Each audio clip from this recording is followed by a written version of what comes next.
Hey guys, so interesting times where it's almost surreal right now with the marketplace and what's going on. Prices are growing, rents in some areas are growing. Everything that should be happening it's almost the reverse of. And the interesting thing with that is it's a sign of the times. It's a sign of the times in terms of government stimulus. It's a sign of the times in terms of the sentiment. It's a sign of the times in terms of the fact that we were in such austerity and negativity before that actually now that we've got some positivity and a government that's willing to work and willing to do what it needs to get things done, that actually the market's responding to that.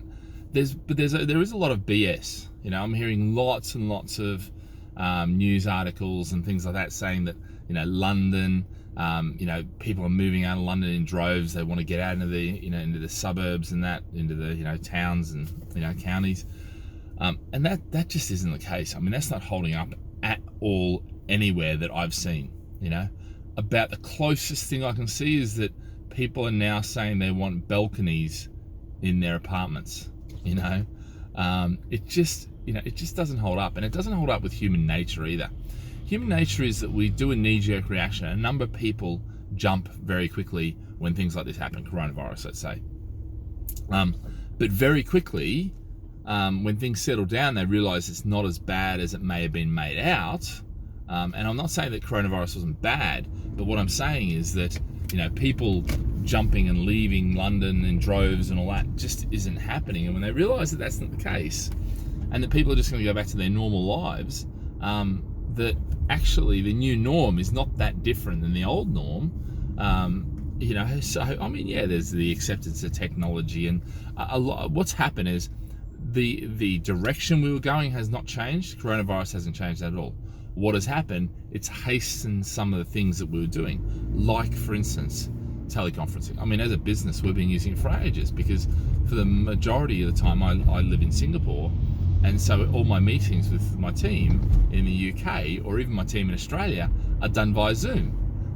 So it's one of those things that was already happening. Remote working, work from home, telecommuting. Like, these are all concepts that have been there and been accepted. So a lot of the things that are happening now, so coming back more to the market. So big picture is, don't believe the BS. Don't believe all these radical changes are gonna, fundamentally change now. Those radical changes were already in place. I mean, electrics, versus petroleum-based products, and all these sort of things. They are coming, and they're coming at a rapid rate of knots. It's just that some of these sort of things, like coronavirus, might have sped them up a bit, But anyway, so look, the property market. So property market is, it's almost surreal, I think. The question really becomes, but is it going to drop? Is it going to, fall off the face of the earth? Is there going to be a deep recession that we're, going to take years to come out of? See, the interesting thing is, what used to happen when we weren't a connected society was that basically, if a country got too big for its boots and things got too expensive, and for instance, their currency got too high, so they are actually effectively become too expensive to live, they would eventually go into a recession, and then when they went into a recession, everything would check back, and what would happen is the rest of the world wasn't in recession at the same time. But what started happening in the last sort of 20 years, arguably 30 years with globalization, is that when one economy goes, all economies go. And not all economies. Some economies do better than others, and that's the thing now. It's not about, well, that economy's in recession, that one's booming.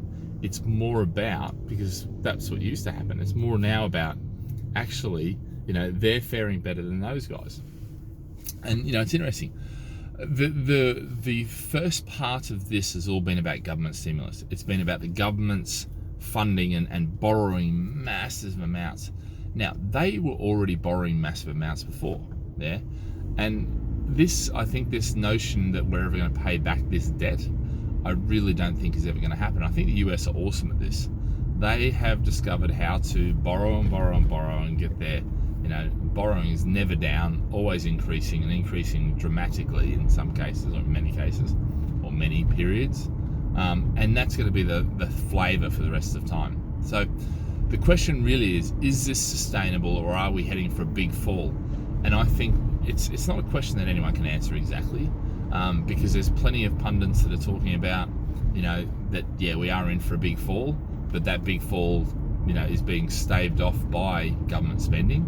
And there's plenty of saying, well, actually, no, this is just how the new norm works, and really, this is all just fuzzy numbers, and you've got nothing to worry about, because basically, yes, your country may have borrowed too much and they'll become non-competitive, non-productive against the rest of the world, or they may just have a reasonable level of borrowings. I mean, what's a reasonable level of borrowings? It used to be that in wartime, if you got to 100% of your GDP, that was pretty serious, Now, countries are doing that all the time, So, do I think the property market can keep going? Yeah, I do. I think with a massive build program, and with the incentives they're doing and getting first-time buyers on the ladder and all these things, that's going to be bloody awesome, And look, that is about long-term correcting the imbalance of, the lack of property.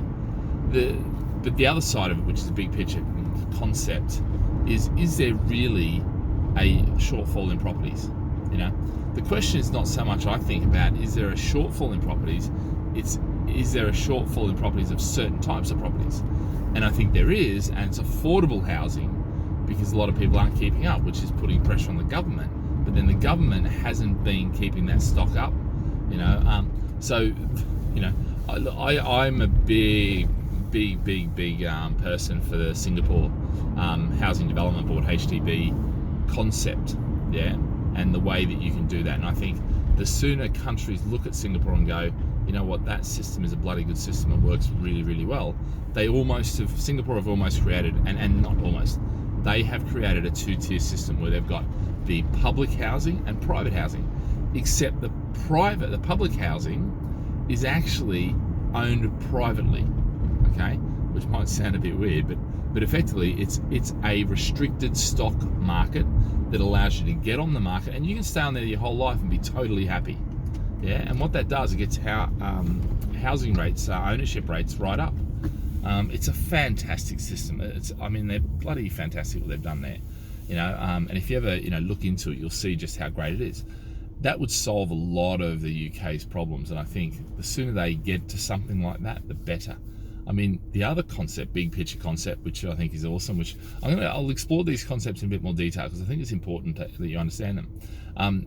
The other concept is the concept of universal income, universal basic income. If you look at the furlough system, that's exactly what's happened. The amazing thing, I think the difference was that they've said, well, actually, if you furlough someone, they can't work, all right?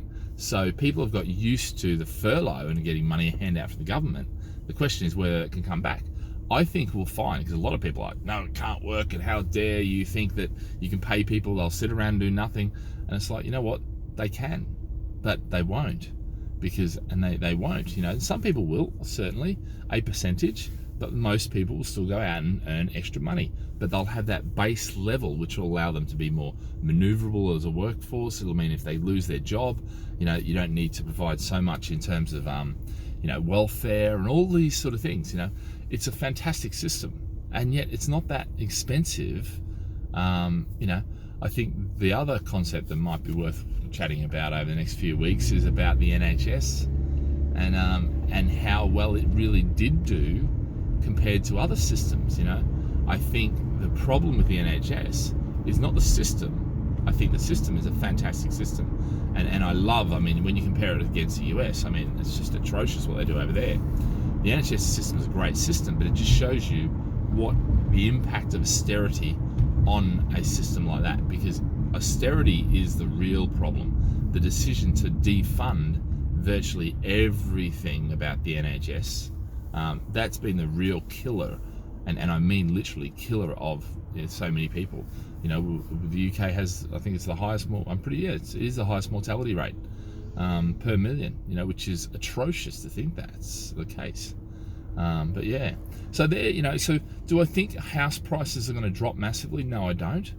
I think the market is still pretty strong. People want to get on the ladder. People are getting there. The stamp duty help, all the things they're doing. I mean, yeah, they're doing the 2% additional stamp duty, but even that's not going to stop international buyers.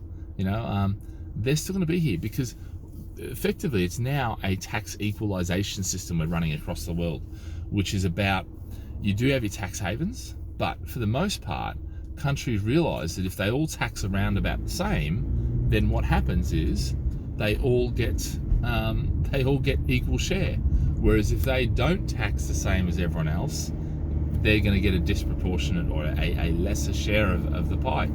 And I think that's where the taxation system is. But anyway, they're just some big concepts, and I realise I can rant on all day about those actually, but they're some good concepts. I'll record individual videos about all of them because they are sort of things that I think we need to develop further. But yeah, guys. So look, any questions you've got, chuck them in the comments. Anything you want to learn more about, or you want me to do specific videos on, I'll get some specific videos on some of those concepts raised. But yeah, otherwise, have a great day, live with passion, and speak to you soon. See you, bye.